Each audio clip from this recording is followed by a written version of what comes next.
Praise lord. వాక్యంలోకి వెళ్లే ముందు ప్రార్థించుకుందాం. స్థుతులకు ఆసీనుడైన దేవా, నీకు వందనములు, నీకు స్తోత్రాలు. నైనా గడిచిన కాలం అంతా మమ్మల్ని కాచి కాపాడి సజీవ రెక్కల కింద ఉంచినందుకు నీకు స్తోత్రాలు. నైనా ప్రభా నీ వాక్యంలో మేము వెలిగే భాగ్యమును దయచేయమని అడుగుచున్నాం ప్రభా. మేము స్థిరము కలిగి జీవించుటకు సహాయం చేయమని అడుగుచున్నాం ప్రభా. మా ప్రతి ఒక్కరి కుటుంబంలో ఆశీర్వాదములు కుమ్మరించమని అడుగుచున్నాం ప్రభా. ప్రతి ఒక్కరికి మారు మనసు దయచేయమని అడుగుచున్నాం ప్రభా. ఈ ప్రార్థనను అంగీకరించమని అడుగుచున్నాను తండ్రి, ఆమేన్. సామెతలు 19:20 చూద్దామండి. నీవు ముందుకు జ్ఞాని అగుటకై ఆలోచన పని ఉపదేశము అంగీకరించుము. నరుని హృదయంలో ఆలోచనలు అనేకములు పుట్టును, యెహోవా యొక్క తీర్మానమే స్థిరము. నీవు ముందుకు జ్ఞాని వగునట్టు ఆలోచించుము, పని ఉద్దేశమును అంగీకరించు. ఏమి చేయాలండి? ముందు జ్ఞాని అయ్యుటకు మనం ఆలోచించాలి. ముందు పనిని గురించి మనం నిజమే కదండి. ఒకవేళ రేపొద్దుట ఏదైనా పని ఉన్నదనుకోండి, ఏం చేస్తాము? రేపొద్దున పనిని ఎలా చేయాలి, మనం ఎలా చేయాలని ఆలోచిస్తూ ఉంటాం. ఈ రోజునే మనము ఆలోచించుకుంటూ ఉంటాం. అలాంటినప్పుడు ఈరోజు ముందు చేసే పనిని ఈ రోజు కోసమే అలాగే దేవుని పనిని నరుని హృదయంలో ఆలోచనలు అనేకములు పుట్టును. మనం ఏదో ఒకటి ఆలోచిస్తాం, ఎలా ఏం చేయాలి, ఇది చేయాలి, అది చేయాలి. కానీ దేవుడు ఏమంటుంది? యెహోవా యొక్క తీర్మానమే స్థిరమని చెప్పుచున్నాడు. నరుని హృదయంలో ఆలోచనలు అనేకములు పుట్టును, కానీ యెహోవా తీర్మానమే స్థిరమగునని చెప్పుచున్నాడు. నిజమే కదండి. మనం కొన్ని ఆలోచించుకుంటూ ఉంటాం, కొన్ని అనేకమైనవి ఆలోచించుకుంటూ అనేకమైనవి మన హృదయంలో నింపుకుంటూ ఉంటాము. కానీ దేవుడు ఏది ఏర్పాటు చేశాడో అది మాత్రమే స్థిరమవుతున్నది. అంతేగాని మనం అనుకున్నది ఏది కూడా జరగదు. మనం ఒకటి అనుకుంటే దేవుడు ఒకటి తలుస్తున్నాడు అని అనుకుంటూ ఉంటాం కదండి. కానీ అనుకుంటాము తప్ప, కానీ అదే నిజమని మనం అనుకోము, అదే జరుగుతుందని మనం ఎప్పుడూ కూడా అనుకోము. మన హృదయంలో అనేకమైన ఆలోచనలు వస్తాయి, అనేకమైనవి ఉంటాయి. చెడు కానివ్వండి, మంచి కానివ్వండి, ఏదో ఒకటి. కానీ అనేకమైన ఆలోచనలు ఉన్నా కూడా దేవుడు ఏదైతే సిద్ధపాటు చేసి ఉంచాడో, దేవుడు ఏదైతే తీర్మానంగా ఉంచాడో అదే స్థిరమవుతుంది. దేవుడు ఏదైతే మన హృదయంలోని కానీ మన మనసులోని కానీ మనం వెళ్ళవలసిన దానికి ముందే దేవుడు సిద్ధపరిచే ఉంచుతాడు. దేవుడు చేసే కార్యములు కంటికి కనపడవు, చెవిటికి వినపడవు, హృదయానికి గోచరించవని చెప్పుచున్నాడు. అలాంటినప్పుడు మనము కొన్ని ఆలోచనలు చేసుకున్నా కూడా అది దేవుని ఒక తీర్మానము మాత్రమే మనకి స్థిరమవుతుంది. మన నరుని హృదయంలో ఆలోచనలు అనేకమైనవి పుట్టును, యెహోవా యొక్క తీర్మానమే స్థిరమగును. కృప చూపుట నరుని పరులకు ప్రియునిగాను చేయును, అబద్ధికుని కంటే దరిద్రుడే మేలు. ఏంటంటే కృప చూపుట నరుని పరులకు ప్రియముగా ఉండును, కానీ అబద్ధికుని కంటే దరిద్రుడే మేలగునని చెప్పుచున్నాడు. యెహోవా యందు భయభక్తులు కలిగి ఉండుట జీవ సాధనము. అది ఆకలి కలిగిన వాడు తృప్తుడై అపాయము లేకుండా బ్రతుకును. ఏంటదని? అబద్ధం ఆడివాడు కంటే దరిద్రుడే మేలు. ఎందుకంటే అబద్ధం ఆడిన వాడికి అంత ఏదైతే మనము అబద్ధం చెప్తామో అది తిరిగి మనకి వస్తుంది. దరిద్రుడైతే వాడు ఆకలి కోసమే బాధపడుతూ ఉంటాడు, వాడు ఆకలి కోసమే, వాని కడుపు కోసమే వారు బాధపడుతూ ఉంటాడు. కానీ ఎదుటివారి మీద అబద్ధము కానీ ఎదుటివారి మీద చెడు కానీ ఆలోచన చేయడు. అబద్ధికుడైతే ఆలోచన చేస్తూ ఉంటాడు. దరిద్రుడైతే తన పొట్ట కోసము, తన బిడ్డల కోసం ఇలాగ కష్టపడుతూ ఉంటాడు దరిద్రుడైతే. కానీ అబద్ధికుడైతే మొత్తము అబద్ధాలు చెప్పి అందరినీ మోసం చేసి చేస్తూ అందరికీ దెబ్బలాట్లు పెడుతూ ఉంటాడు. అలా కాకుండా దరిద్రుడే మేలని చెప్పుచున్నాడు. యెహోవా యందు భయభక్తులు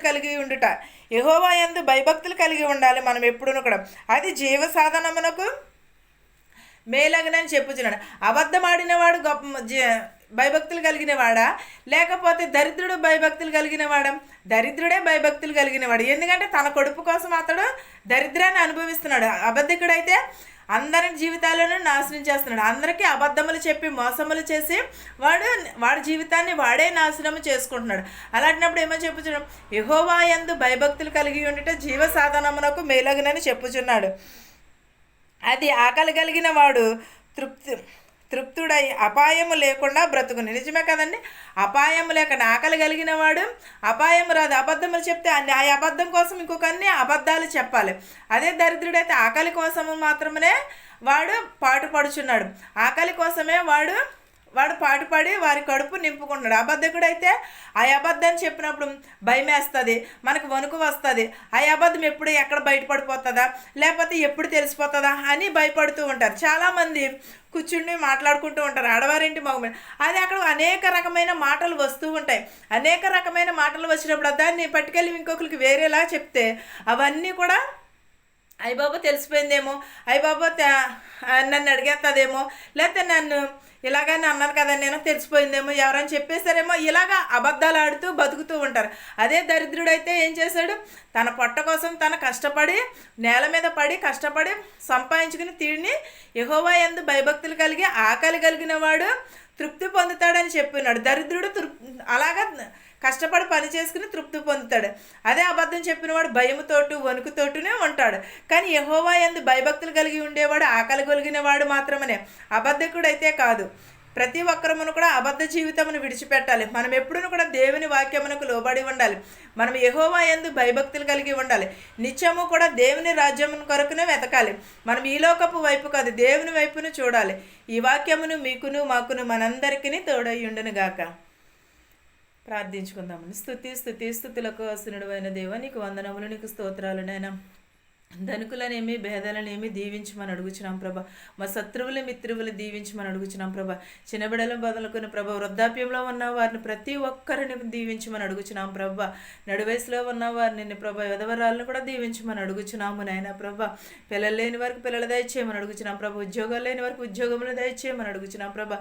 ఈ వాతావరణము నాయన ప్రభా నీ స్వాధీనంలో ఉంచుకోమని అడుగుచున్నాము నాయన ప్రభా. ఈ పండుగ దినాలలో నాయన ప్రభా, సంవత్సరానికి ఒక్కసారి పండుగని ఎంతో ఉత్సాహంగా జరుపుకుంటున్నారు నాయన ప్రభా. ఈ వాతావరణమును నీ స్వాధీనంలో ఉంచుకో నాయన ప్రభా. ఈ వాతావరణము నాయన ప్రభా నీ స్వాధీనంలో ఉంచుకోమని అడుగుచున్నాము నాయన ప్రభా. ఎంతోమంది నాయన ప్రభా ఎంతో ఆశతో నాయన ప్రభా పండుగలు చేసుకుంటున్నారు ప్రభా. వారి ఆశ నిరాశ కాకుండా సహాయం చేయమని అడుగుచున్నాము నాయన ప్రభా. నీకు సాధ్యం కానిది ఏదీ లేదు నాయన ప్రభా. సమస్తమును సాధ్యము నాయన ప్రభా. సమస్తమును ఎరిగి ఉన్నవాడు నాయన ప్రభా. గాలి నీరును ప్రభా ఇవన్నీ కూడా నీ స్వాధీనంలోనే ఉన్నవి నాయనా ప్రభా. నీ చేతి పనులే నాయనా ప్రభా. నువ్వు అవునంటే అవును, కాదంటే కాదు నాయనా ప్రభా. ఈ వాతావరణమును నాయన ప్రభా నీ స్వాధీనంలో ఉంచుకోమని అడుగుచున్నాం ప్రభా. పంటలు చేతికొంది ఉన్నాయి నాయనా ప్రభా. పంటలు కోయిచుండగా నాయనా ప్రభా ఈ వర్షంలో నాయనా ప్రభా తడిసిపోతాయి నాయన ప్రభా. అలాగే నీ స్వాధీనంలో ఉంచుకోమని అడుగుచున్నాము నాయనా ప్రభా. ప్రతి ఒక్కరిని ప్రభా దీవించమని అడుగుచున్నాం ప్రభా. ప్రతి ఒక్కరి కుటుంబంలో మనశ్శాంతిని దయచేయమని అడుగుచున్నాం ప్రభా. బస్సులో వెలిచిన రైల్లో వెలిచిన హెలికాప్టర్లో ఆటోలో వెలిచినట్టు వారిని ప్రయాణం చేయించిన ప్రతి ఒక్కరి వాహనములను నాయన ప్రభ వారి గృహాలకు సురక్షితంగా చేర్చమని అడుగుచున్నాము నాయన ప్రభ. ఇతర దేశంలో పని చేసుకుంటున్న వారికి శక్తిని బలమును దయచేయమని అడుగుచున్నాం ప్రభ. నేను పని లేక చాలామంది బాధపడుచున్నారు నాయన, వారందరికీ పని దయచేయమని అడుగుచున్నాం ప్రభ. ఇతర దేశాలు వెళ్ళాలి రావాలి అనుకున్న వాళ్ళకి సురక్షితంగా చేర్చమని అడుగుచున్నాము నాయన ప్రభ. ప్రతి ఒక్కరి కుటుంబంలో నాయన ప్రభ కృపను కనికరమును దయను దయచేయమని అడుగుచున్నాం ప్రభా. ప్రతి ఒక్కరికి శాంతిని సమాధానమును దయచేయమని అడుగుచున్నాం ప్రభా. ప్రతి ఒక్కరిని ప్రభా దీవించమని అడుగుచున్నాము నాయనా ప్రభా. ఎవరికైతే ఏ లోటుపాటులు ఉన్నాయో మాకు తెలియదు నాయన ప్రభా, నీకు తెలుసు నాయన ప్రభా. ఉదయం నుంచి నాయన ప్రభా వెకిలి మాటలకు వెకిలి చేష్టలకు మేము ఉంటే ప్రభా మమ్మల్ని దూరంగా ఉంచమని అడుగుచున్నాం ప్రభా. ప్రతి ఒక్కరి కుటుంబంలో నాయన ప్రభా శాంతిని సమాధానమును దయచేయమని అడుగుచున్నాను తండ్రి. ఆమేన్. పరలోకమందున్న మా తండ్రి, నీ నామం పరిశుద్ధపరచబడును గాక, నీ రాజ్యం వచ్చును గాక, నీ చిత్తము పరలోకమందు భూవేందు నెరవేరినట్లును మానదిన ఆహారము నేడు మాకు దయచేయము. మా రుణస్తులను మేము క్షమించిన ప్రకారము మా రుణములను క్షమించము. దుష్టు నుండి శోధన నుండి తప్పించుము. రాజ్యమును శక్తియు మహిమయు నిరంతరము నీవై ఉన్నావు మా తండ్రి. ఆమేన్. అందరికీ వందనాలు.